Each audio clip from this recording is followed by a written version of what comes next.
So you painted in street paintings, and then you made a transition to more permanent art. Right. Tell us about that transition.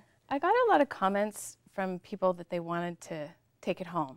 And so I thought, well, that's an interesting idea. I wonder if I can take the skills that I can do in chalk and put it on something more permanent. And I know a lot of people do chalk on paper, but it's very transient. And then if you touch it, it's going to smear. And I wanted to make it more permanent.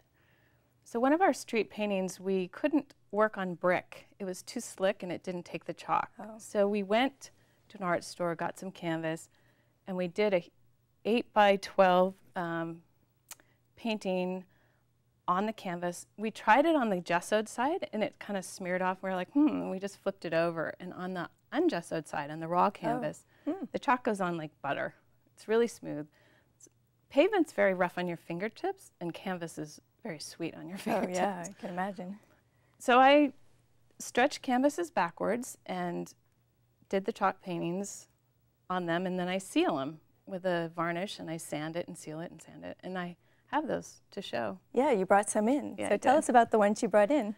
So the first one I'd like to show you is Kuan Yin, and she's a Buddhist goddess of compassion. So my acupuncturist had a little tiny card of something that I found really inspiring, and I wanted it to be bigger, and so I recreated her in chalk. And she's one of the first ones I did. It was an experimental process. Nobody taught me this. I invented it. And the chalk gets a lot darker. Chalk is sort of it has pigment in it, but if you get it wet, it's much more saturated in color. Oh, yes. So that's what the varnish does. So the whole painting gets a lot darker when I varnish it. And I always have to varnish the light areas first so that there's no gravitation of the dark area into the light area. So the dark area will travel in on the varnish? Oh dear. So the varnish is wet, and I'm doing wet on the white areas or lighter areas, and I'm trying to maintain the edge. Now if the white area dries, the dark area chalk, when it gets wet, will leak into the white area. So I always have to flood the capillary action back the other way. So it's a meticulous process. Oh yes, I can imagine, and probably very slow as well. It is. The varnish goes about this quickly. And so you use a brush to brush it on? I use a very wide, smooth brush, and it's a water-based varnish. I have to make sure all the chalks I've used don't have any binders that repel the varnish. Oh. So I lucked out. In the chalks that I originally used in the paintings didn't have any conflict with the varnish. And then on the 6th painting I did, I used some other chalks, and it just made mud. Oh no. And I thought if I had ever done it in the beginning with that one, I would never have known that it actually could work. Could work. So. Oh yeah. So and then you have such beautiful fine details in the dragon and in her face. How do you get those with the chalks? The chalks are bulky, and you can't get details with the chalk itself. I take little squares of a paper bag for a tough paper. I fold it up so it has a point, and I will chalk some color on some paper, dip the end of the paper bag, it's like a nub or a stub, and I blend in the detail from that. Oh, so you use a fine edge of paper. Right. Oh, that makes sense. Right. That makes a very nice line. Yeah. Good. Well, beautiful. So, and what about the other painting that you brought in? The other one is Angel's Gaze, and I took this image from a William Bouguereau painting. There's a lot of angels in the painting, the original, and you see the Madonna and the child sitting on a bench, and it's a much bigger painting. And I wanted to focus on the angel and the child, but I had room for one of the angels, and so I put in her face and thought that I would darken her out so she would seem more like an apparition and you hardly see her at all. But I really loved her face so much I couldn't. It's beautiful. And I didn't know with all the dark chalk around whether that would naturally happen when I varnished it. I thought if this chalk floats a lot, that face is going to go away. So I was really surprised to see that she stayed. Yeah, no, it's a beautiful painting. Yeah. Thank you for bringing them in. They're gorgeous. So in addition to the chalk paintings that you do, you also paint with oils and do plein air. So tell us how you started that. Tell us the story of that.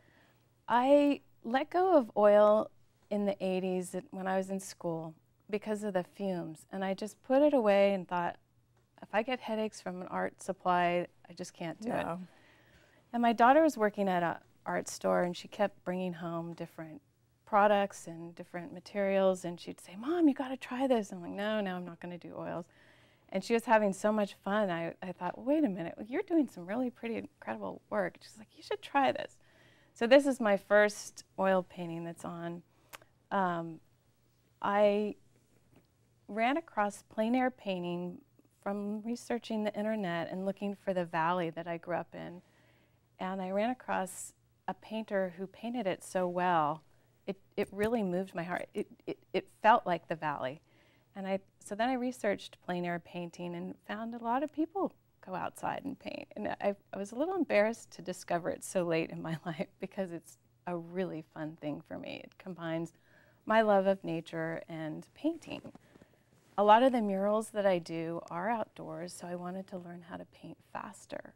And that was my main reason for taking it, but it became a whole different art form for me because the oils and the acrylics behave really different. And so I'm in the process of combining the skills. The oils stay wet for a long time, so you can infinitely blend a painting.